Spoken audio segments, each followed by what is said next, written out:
Des barrages dans les rues, des marchés déserts. Ce mardi et mercredi, les habitants de Beni veulent exprimer leur colère par une opération ville morte. Ils protestent contre les massacres incessants dans les villages et quartiers de la périphérie de la ville ces dernières semaines. Des attaques à répétition des milices ADF. Au-delà de la violence, ils dénoncent aussi une certaine indifférence des autorités. Pendant cette période de l'état de siège, on continue à tuer la population en plein centre-ville. Une trentaine de personnes, on continue à tuer les gens et c'est inacceptable.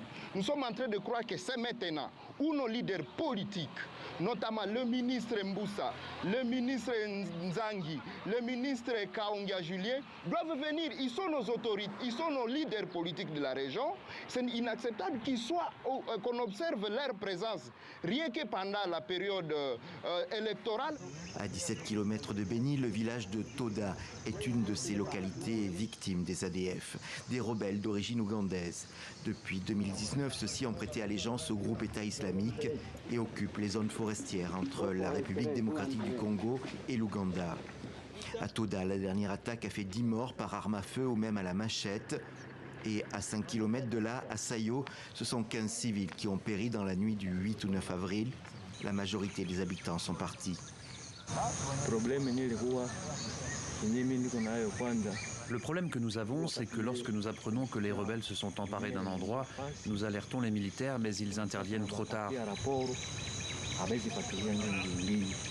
C'est lorsqu'ils apprennent qu'il y a des morts qu'ils décident de bouger.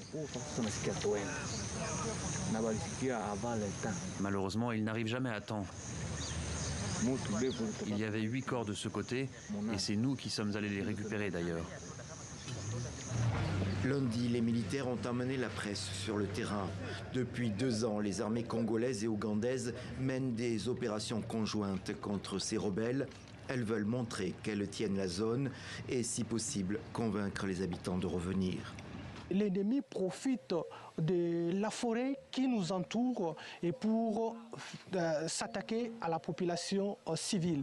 Ça nous fait du mal parce que nous sommes là pour protéger cette population. C'est pourquoi l'heure n'est plus à la division, l'heure est à l'unité. Nous demandons à tout le monde, chacun, à ce qui le concerne, de jouer un rôle pour le retour de la paix. Ce n'est pas l'heure de pointer les doigts à tel individu ou l'autre.